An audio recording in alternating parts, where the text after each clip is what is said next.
un hombre muy privilegiado, no solamente porque lo que ha hecho en su vida dentro de la política y su honestidad intelectual y también su honestidad a la hora de manejarse en un ámbito tan complejo como es la política, sino además por ser el hermano de Marcelo Bielsa, que hoy cumple 65 años y que además tiene un dato muy significante. Venimos de una semana muy importante para la familia Bielsa, ¿no? El título de Marcelo, el cumpleaños, lo que logró en el Leeds. Bueno, va a ser un placer saludarlo a Marcelo Bielsa, a Rafael Bielsa. Estamos para Super Deportivo en Radio Villa Trinidad, también para 10 en Deportes. Allí un abrazo grande a Fabián Massi. Rafael, querido, el gusto de saludarlo desde una tierra que usted conoce muy bien, que tiene unos amigos y también familiares. El gusto de que esté con nosotros, gracias por su generosidad. Un abrazo grande hacia Chile. ¿Cómo está? Muy bien, ¿cómo están ustedes? ¿Cómo anda, amigo? ¿Bien? Muy bien, excelente. Bueno, disfrutando cuando a un hermano le va bien, me imagino, ¿no? Disfrutando, efectivamente. Disfrutando después de un disfrute recargado, porque después de la frustración del torneo anterior, bueno, vino con todo lo que tenía que venir. Claro, claro.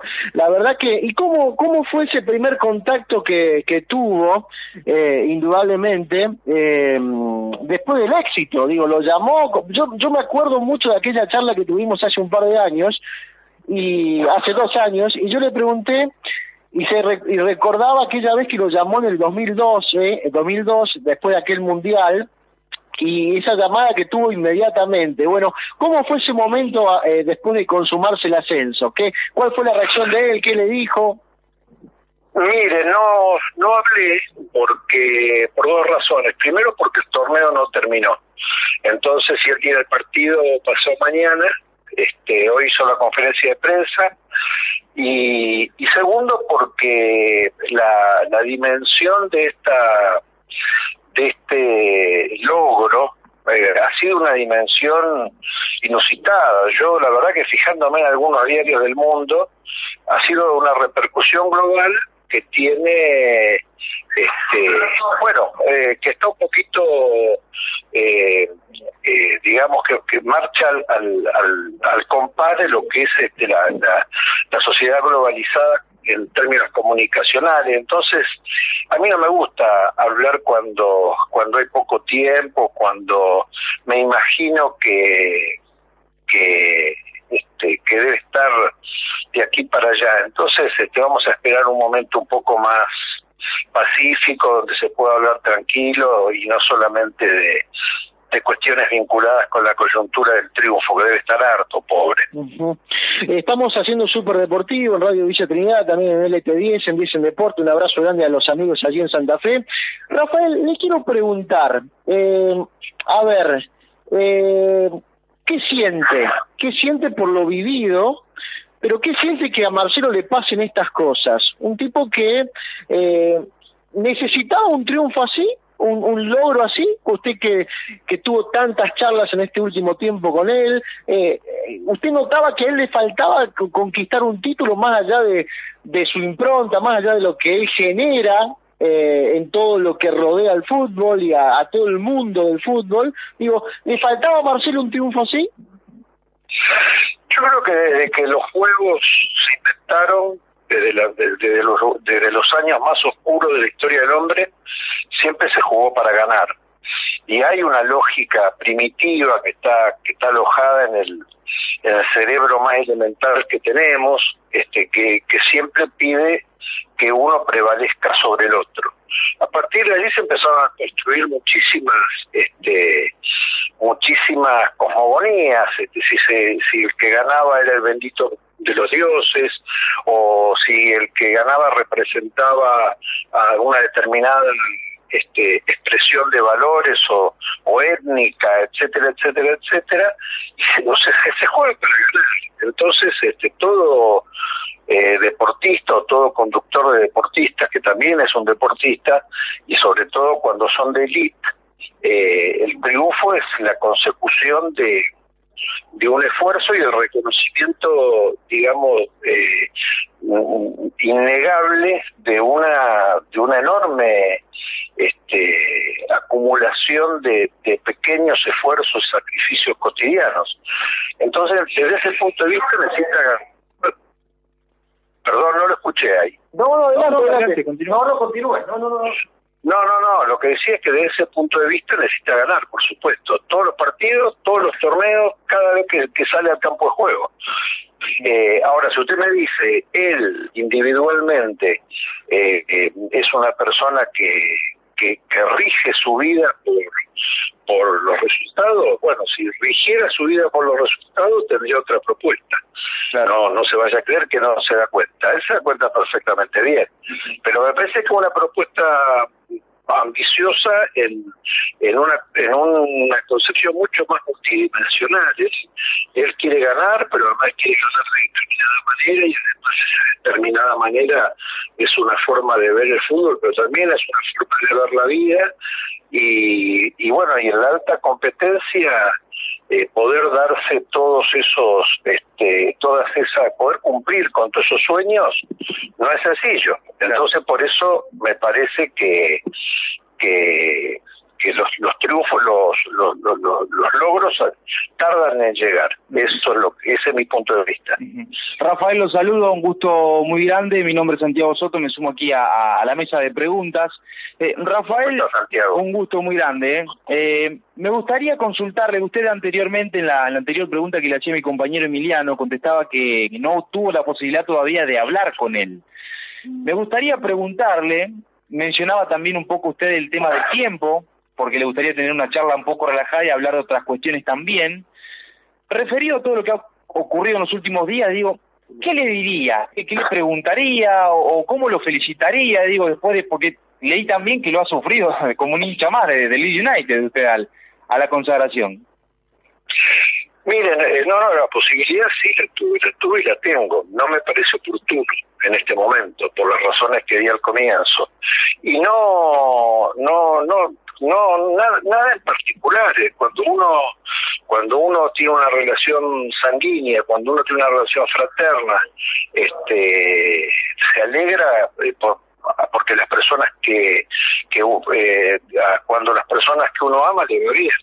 Entonces, lo primero sería una especie de abrazo telefónico, una especie de confundirnos en una exteriorización física del cariño, y seguramente la charla fluiría como fluye siempre una charla entre dos hermanos. No son charlas de título, son charlas de texto.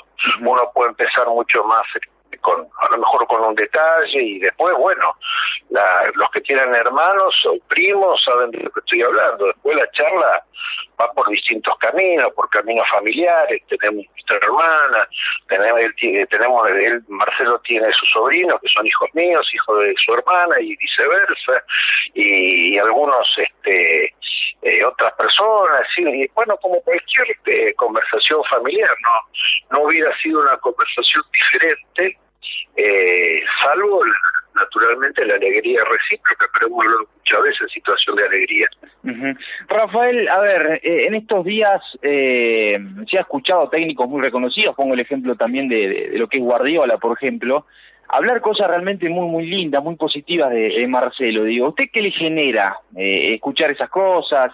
Imagino también un poco acostumbrado, porque Marcelo ha marcado también una ideología de juego, y es un poco algo que ya ha sentado bases en ese sentido. Pero digo, ¿qué le genera a usted escuchar todo eso de grandes entrenadores, de los mismos jugadores que en muy pocas oportunidades o nulas se los ha escuchado criticar y sí refrescar la impronta que les ha marcado Marcelo? Que cosechará su siembra, como dice el dicho, ¿no? Que cuando uno siembra vientos cosecha tempestad, y cuando uno, como decía Amado Nervo, siempre que sembré rosales coseché siempre rosas. Antes de empezar con la actividad de ser director técnico, Guardiola lo visitó a Marcelo en el campo de sus suegros, ahí en Máximo Paz, y estuvieron casi un día entero, casi el periodo de luz de un día conversando. Y no, yo creo que lo ha contado esto Guardiola. Marcelo empezó preguntando por qué se metía en un mundo tan áspero, tan hirsuto como el que se estaba metiendo, y bueno, imagínese una charla de 9 horas y 10 horas, una charla que transitó por todos los aspectos del juego que usted se puede imaginar, y aspectos humanos. Guardiola es un hombre, más allá de que es un técnico extraordinario, es un hombre muy inteligente, un hombre con una formación muy grande. Que una persona que va a dirigir un equipo alemán se vaya, dedique un año de su vida previamente a dirigir el equipo, a aprender la lengua, le está hablando de un hombre con un coeficiente intelectual y con una ubicación frente a la vida diferente de lo que es común, y además tiene un rasgo de una muy buena persona, ¿no? Me parece que es muy calificativo respecto de cómo es una persona el hecho de que sea generoso. La generosidad no se consigue claro en este mundo en punta de góndola. Entonces, me parece que bueno, que en este caso Marcelo cosechó su siembra. En otros casos no, como el caso de Borghi, por ejemplo, o el caso del ex técnico de la selección uruguaya. Bueno, tienen una posición distinta, como en la viña del Señor, hay de todo. Qué bárbaro. La verdad que Rafa, es un placer escucharlo, disfrutarlo cada vez que se exprese de la manera en lo que hace, nos genera mucho placer. Estamos hablando con el hermano de Marcelo Bielsa, con Rafael Bielsa, Superdeportivo en LT10, el 10 en Deportes. Le quiero preguntar, ¿qué percibió Rafa de esta experiencia de él en Inglaterra? ¿Lo notó más feliz que en otros lados? Más allá, independientemente de este logro deportivo, digo, ¿qué cree que le hizo el fútbol inglés, la ciudadanía inglesa, al propio Marcelo Bielsa? ¿Lo puso en un lugar donde usted antes nunca lo había visto? ¿Cómo lo vio a él en esta cultura inglesa y en este fútbol inglés? ¿Lo vio bien? ¿Mejor que en otros lugares? Mire, él siempre se toma, yo le diría, un mes, a veces un poquito más, a veces un poquito menos, en estudiar a dónde va a desarrollar su próxima novela de aventuras. Entonces, así fue en Marsella, así fue en Lille, así fue en Bilbao, porque la identidad del lugar, la identidad del hincha, del equipo que él va a dirigir, de ciertas costumbres de la gente, para él son un tema importante, porque habida cuenta que él tiene que tomar distancia de su familia física. Su familia tiene su vida, las chicas ya son más grandes, su esposa también tiene sus obligaciones académicas. Entonces, él no va a tontas y a locas a cualquier equipo, y además a él no lo hacen decidir las razones económicas. Entonces, a mí me parece que Leeds, porque por supuesto tiene sus particularidades. En primer lugar, Leeds es Leeds, y con esto le quiero decir que Leeds no se parece a Londres, aunque estén en el mismo país. Tiene una identidad muy personal, es un condado con una larguísima historia, el condado de York. La ciudad tiene un latido muy especial. El pueblito donde él vive es un pueblito muy chico, es un pueblito, tendrá 20.000 habitantes, un poquito menos, 15.000 habitantes, entre 15 y 20. Él no es un individuo ni que haga turismo, ni que necesite de atributos de lujo, ni de... Todo lo contrario, no es un tipo que le guste ni salir de noche, no toma alcohol, no hace una vida muy austera, muy monacal. Entonces, todas esas necesidades todas esas necesidades que él tiene en términos existenciales para poder vivir el día a día, ahí las tiene, ahí las encontró. Entonces me parece que es otro romance con una identidad y con una identidad y con una comunidad que le han permitido estar cómodo. Para él es muy importante el respeto, como lo tuvo en Chile, por ejemplo. Chile, Santiago es una sociedad muy respetuosa, una vez me acuerdo que fuimos a comer a un restaurante acá en Santiago y justo era un cumpleaños de él. Debe ser hace 6 años atrás, un 21 de julio. Y y estuvimos comiendo como 3 horas y no hubo una sola persona no solamente que se acercara a la mesa o que se dirigiera a él desde una mesa vecina, lo cual hubiera sido absolutamente imposible de evitar en Buenos Aires. Claro. Porque ya de alguna mesa alguien le hubiese gritado, piensa, ¿por qué no lo pusiste a Batistuta y a Crespo junto? O ese tipo de cosas, ¿no? Y solamente al final se acercó el señor que nos había atendido, el mozo, y le preguntó si le permitía a Marcelo que de la cocina la señora que cocinaba le regalara una pequeña torta que había hecho mientras Marcelo y yo comíamos ahí, cenábamos ahí. Te trajo una pequeña tortita, un gesto muy familiar. Para él esas cosas son muy importantes. Rafael, a ver, escuchándolo, a mí se me hace que va a ser muy complicado decirle que no a la Premier en el Leeds. ¿Qué me dice? No, va a ser muy complicado decirle que no a lo que generó en Leeds, no por la Premier en sí, porque el año pasado no alcanzó la Premier y también se le hizo complicado decir que no porque todas las cosas que estuvimos hablando hasta ahora también generan un condicionante. Ser profesional no significa carecer de sentimientos. Claro. Entonces Marcelo también tiene un vínculo de naturaleza personal.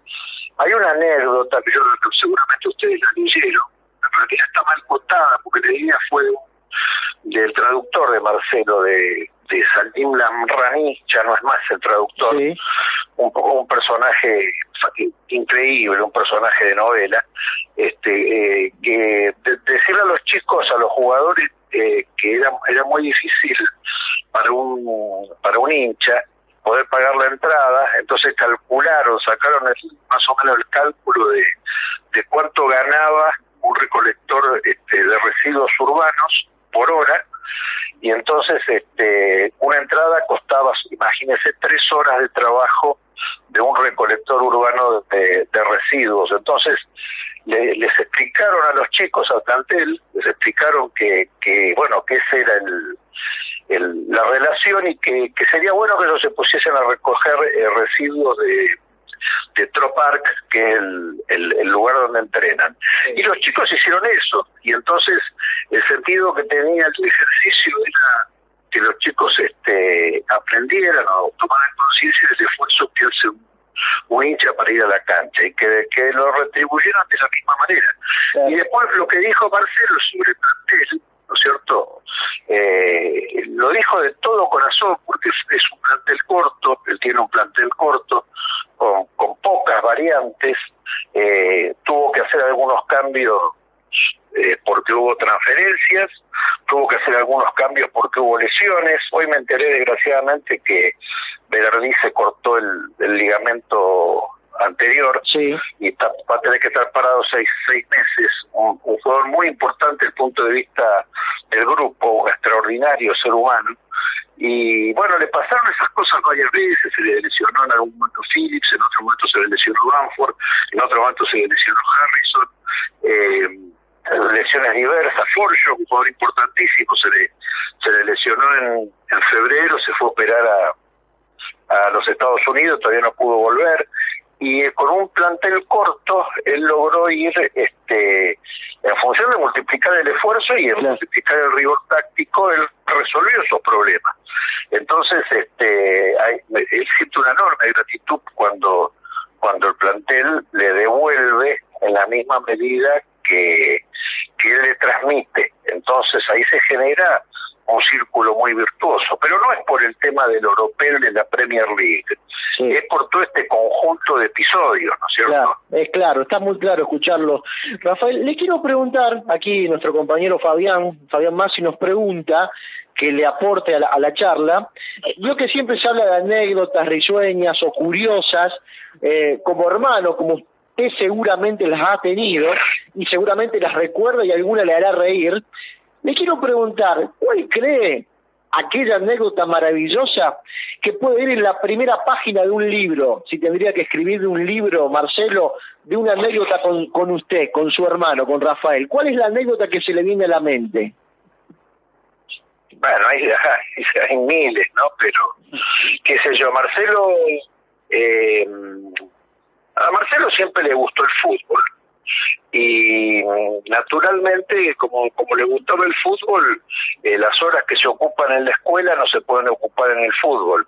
Entonces, cuando había que levantarse muy temprano para ir al colegio, el secundario, sí, él lo cursó en el Corazón, en el Sagrado Corazón, en Rosario, a él le costaba levantarse y no lo divertía. Entonces transitaba esa contrariedad. La noche anterior se ponía el pantalón del uniforme, el saco del uniforme, la camisa, el corbatín del uniforme y se metía hacia la cama. Para la mañana siguiente ya estar vestido y que fuese menos irritativo el despertar. Esto se me ocurre ahora, ¿no? Sí, totalmente. Qué linda historia esa, ¿no? El tipo ya se acostaba vestido para salir después y arrancar. Para no tener que contrariarse más durante la vestimenta a la mañana, pagaba ese precio la noche anterior. Rafael, le pregunto, ¿alguna vez en su cabeza, como hombre cercano a Marcelo, ni más ni menos que es el hermano, ¿alguna vez usted se puso a pensar qué sería de poder ver a Marcelo dirigiendo a Messi? ¿Qué sería eso para el fútbol? Para el bielcista, para el hincha de Newell's, para el futbolero en sí. ¿Cómo me lo podría definir en una analogía lo que podría ser este escenario? Bielsa dirigiendo a Messi, ¿cómo sería? ¿Qué sería?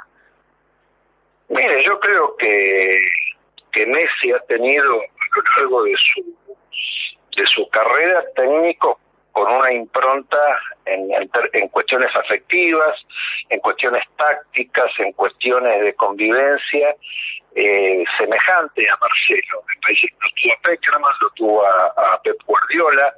Entonces, para Messi no sería nada que no conozca. Y para Marcelo tampoco, porque si bien Messi es un jugador que hace diferencia en este momento desde hace mucho tiempo en el fútbol mundial, Marcelo tiene experiencia en haber trabajado con planteles enormemente ricos. Yo escuchaba a Pagani, un periodista deportivo, sí, decir que Marcelo tendría problemas con Vidal si le tocara dirigir el Barcelona. Y a mí me parece que eso está contradicho por la propia realidad, porque Marcelo ya lo dirigió a Vidal, ya lo tuvo a Vidal. Mientras Vidal fue jugador de La Roja, Marcelo jamás tuvo problemas. En cambio, el que sí tuvo problemas fue Sampaoli con Vidal. Claro. Y tuvo que mirar para el otro lado cuando Vidal tuvo un accidente automovilístico jugando para la selección. Entonces, de Copa América. Exactamente. Entonces, le digo, me parece que a lo largo de toda su vida como entrenador, y ha dirigido muchos equipos y a muchos jugadores, Marcelo, que yo recuerdo, tuvo un solo episodio, digamos, picante, que fue después de la Copa América que se jugó, creo, en Paraguay, con Calderón. Ese fue el único episodio que yo recuerdo que él pudo haber tenido una rapidez que digamos que trascendiera. No me acuerdo de ningún otro caso. Y eso marca Mire, los liderazgos no consisten en que el conductor de un grupo obliga a los demás que se le parezcan. El verdadero liderazgo es el que hace que los miembros del grupo quieran parecerse al que conduce. Es exactamente al revés. El liderazgo no se reclama, se concede. Uh-huh. Y me parece que en ese sentido el liderazgo de Marcelo en cualquier tipo de club que yo recuerde ha sido un liderazgo no puesto en entredicho, no cuestionado. Uh-huh. Rafael, la última de mi parte tiene que ver con lo siguiente, y abusando de su tiempo. ¿Qué cree que pensaría el padre de Rafael, el padre de Marcelo, si le pudiera decir algo Marcelo a su padre y su padre a Marcelo? ¿Qué sentiría el padre por ustedes y fundamentalmente por Marcelo, por lo que cosechó como entrenador y después de este logro y por lo que es como persona? ¿Se le caerían los pantalones? Mire, usted está hablando de una persona absolutamente fuera de escala, así era mi viejo. No lo digo en un sentido, no lo estoy elogiando, lo estoy simplemente describiendo. ¿Sí? Mi viejo jamás en la vida fue a ver un partido de mi hermano, nunca. Ni de mi hermano como jugador, ni en divisiones inferiores, ni en primera división, ni como técnico, jamás en la vida. Nunca consideró importante ningún logro de ninguno de sus hijos de la boca para afuera. Nunca, jamás nos dijo qué importante, sos ministro de Relaciones Exteriores de la República Argentina, o qué importante, sos el técnico de la selección argentina por Marcelo, o hoy a mi hermana María Eugenia, qué importante, María Eugenia, sos ministra de Hábitat y de Vivienda. Jamás, nunca en la vida. Él hacía todo lo contrario. Él trivializaba nuestros logros. Siempre decía, bueno, le debería dar un ejemplo, que yo me recibí de abogado, era una época muy difícil mi vida. Sí, había sido una vida muy difícil ya por entonces, y lo encontré, yo vivía solo, lo encontré en la casa que compartía él con mi madre y con mis dos hermanos, y le dije, me recibí de abogado. Me dice, ¿qué edad tenés? Y yo le dije 23 años. Me dice, qué pelotudo que sos, te tenía que haber recibido a los 28. Ese fue el comentario de alegría por el primer logro de bastantes dolores de cabeza. A ver, lo escucho hablar y contar esto, Rafael, y quiero preguntarle cómo lo tomaba usted, porque me imagino que también juega en la cabeza de cada uno, o por lo menos si tendría esa posición yo por ahí, no sé si jugaría a favor o en contra, si te fortalece o te sacude por otro lado. Digo, ¿cómo lo tomaban ustedes?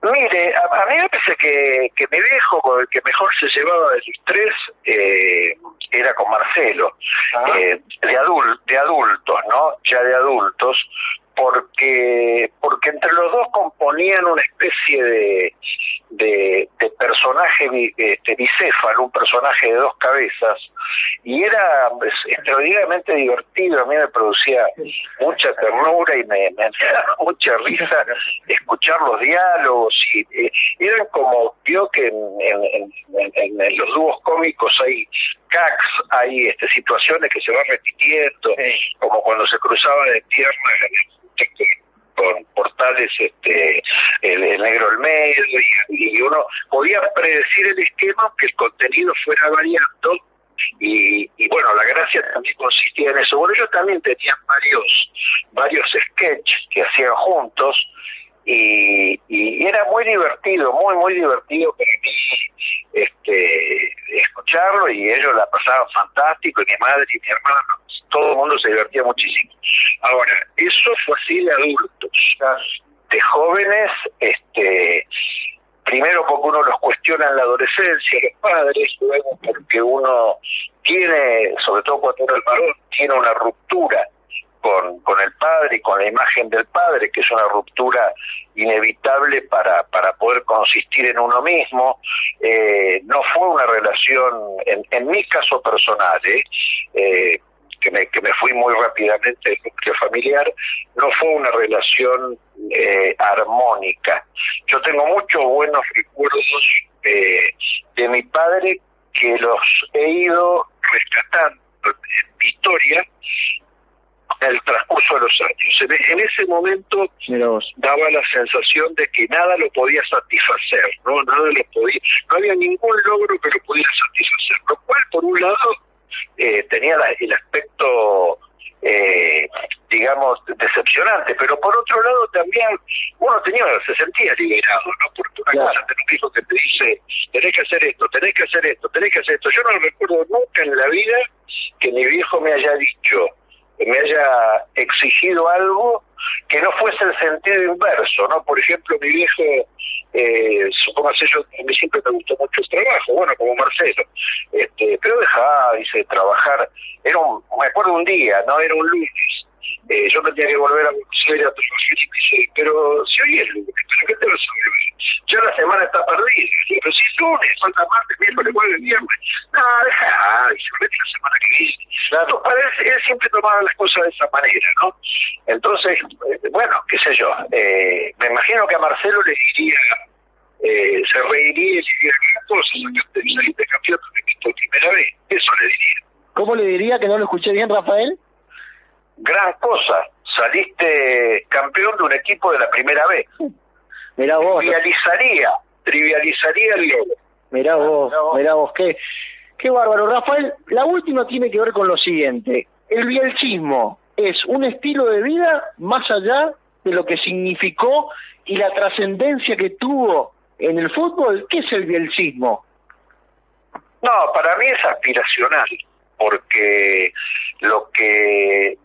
hay muchísima gente que reconoce y le atribuye a Marcelo todas las cosas que uno lee, que uno conversa, que uno rescata de su trayectoria, pero no toda la gente que lo elogia por eso está dispuesta a pagar el precio de sacrificio que hay detrás de esos logros. Entonces me parece que el bielcismo es una religión aspiracional, y los valores del bielcismo son valores aspiracionales. No práctica. La gente no está segura que siendo Marcelo se puede llegar al triunfo de la mejor manera.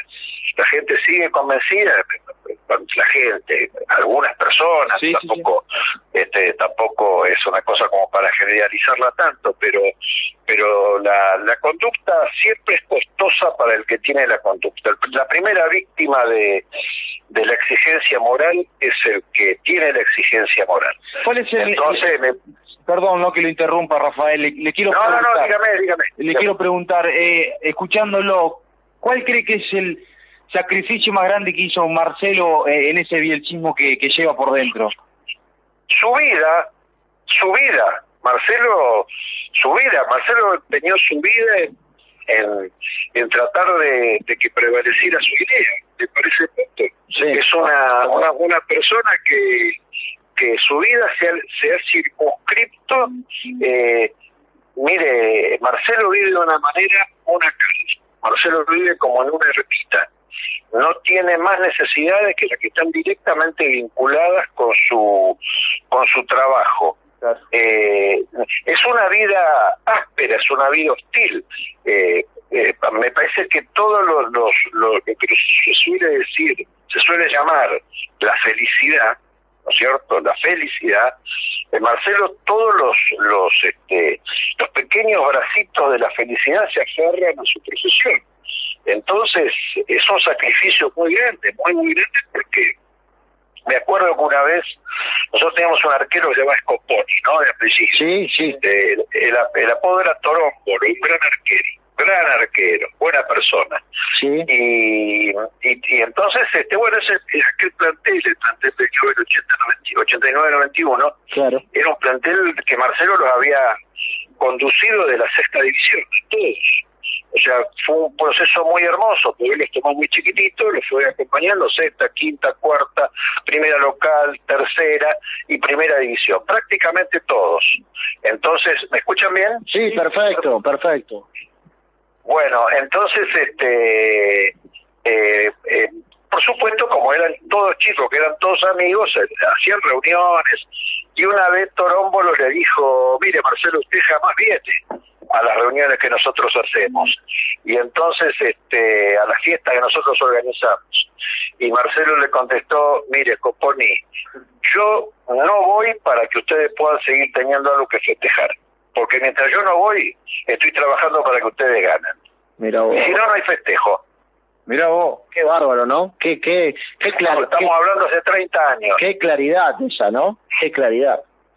Bueno, Rafael, la verdad que eso fue un privilegio escucharlo, ¿no? La verdad, no de parar en las preguntas, sino en sus respuestas, que fueron maravillosas y nos han mejorado ampliamente el momento en este espacio radial. Le agradezco profundamente, le dejo un gran saludo de la familia Parola, de Luciano, de Tucho, de Carlos. Un entrañable saludo a todos mis primos, a los que tanto quiero y visito menos de lo que el afecto indicaría. Y les quiero decir algo para que se lo graben como periodistas. Sí. No hay buenas respuestas si no hay un buen clima de preguntas. Así que el mérito, si existe, es de todos. Bueno, muchísimas gracias. Gracias por su amabilidad y su generosidad desde el primer momento que lo quisimos contactar. Hasta la próxima, porque siempre es un placer volver a hablar con usted. Abrazo grande. Gran abrazo, hasta luego. Hasta luego.